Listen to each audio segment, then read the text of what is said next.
Petraeus warns of a very long and expensive mission in Afghanistan. Americans' involvement in Afghanistan could stretch on for many years and cost upward of at least $10 billion annually just to finance an adequate Afghan security force, the overall commander in the region has told Congress. Testifying before the Senate Foreign Relations Committee, the commander, General David H. Petraeus, one of the military's most influential generals, estimated that building and maintaining a combined Army and police force of 400,000, a size that American commanders believe may eventually be needed to fully secure the country, would cost more than $10 billion a year.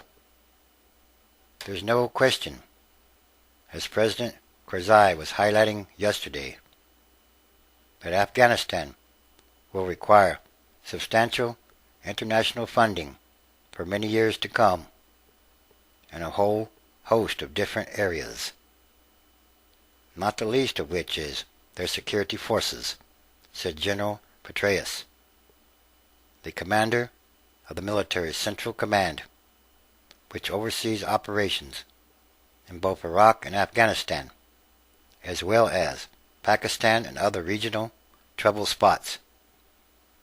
On Tuesday, President Hamid Karzai, at a news conference with Defense Secretary Robert M. Gates, said that Afghanistan would not be able to pay for its own security until at least 2024, an assertion that surprised Mr. Gates and drew expressions of concern from senators of both parties. We're talking about $150 billion minimum just on the security side before we even get to the development side, said Senator Robert Menendez, Democrat of New Jersey. He also pressed the general on whether he concurred with Mr. Karzai's timetable, but the general could not or would not give a clear-cut answer. That depends on how rapidly, obviously, they can generate more revenue, if at all possible, he said. But certainly it is going to be many years before they can handle the bulk of the security task and allow the bulk of our troops to redeploy. This was General Petraeus' first appearance before Congress to defend the new Afghanistan policy, and he referred several times to his experience in Iraq, where he was the architect of the so-called surge. Achieving progress in Afghanistan will be hard, and the progress there will likely be slower and developing than was the progress in Iraq. The general testified with the Deputy Secretary of State for Management and Resources, who helps direct the civilian effort in Afghanistan, and the American ambassador to Afghanistan, Carl W. Eikenberry.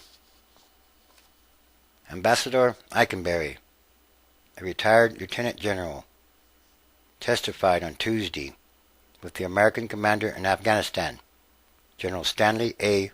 McChrystal.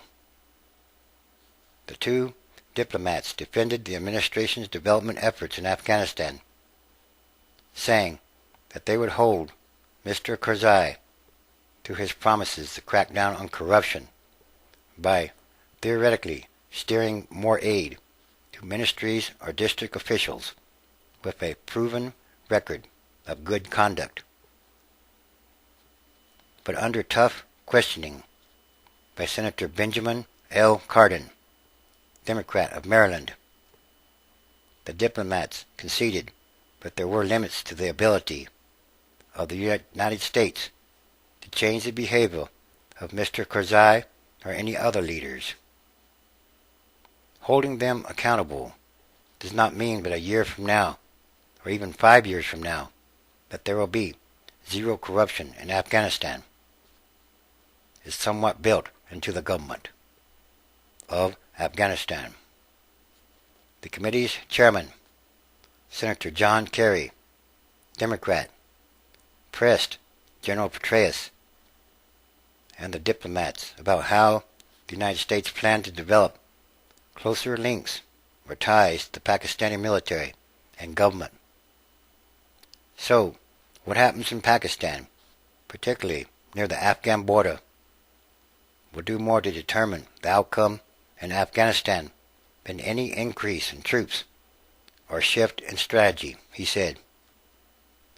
But none of the three offered many concrete examples of how the administration could exercise leverage over the Pakistani military or government. General Petraeus acknowledged that pouring more troops into Afghanistan would raise the risk of driving more militants or insurgents across the border into Pakistan, where they could further destabilize that country. And that's not good. That is why we're working very hard to coordinate our operations more effectively with our Pakistani partners, so that they know what our operational campaign plan is and can anticipate and be there with a catcher's mitt or an anvil, whatever it may be, to greet these individuals, he said. The diplomats laid out an extensive program of civilian assistance, including earthquake relief aid and efforts to strengthen the Pakistani electrical grid. And again, that too will cost many billions of dollars. He also said the United States wanted to forge closer ties with provincial officials, something it had not done adequately in the past. It was left to General Petraeus to answer a blunt question from Senator Christopher J. Dodd, Democrat of Connecticut. Is Pakistan's embattled president, Zardawi, in danger of being forced from office? I don't see the prospect or the desire for anyone to change civilian rule. Well, at least not for now. So said the general. And again, how many billions and billions of dollars is it going to cost in Afghanistan? A whole lot of money to be spent. And also, these are more signs of the end times transition days.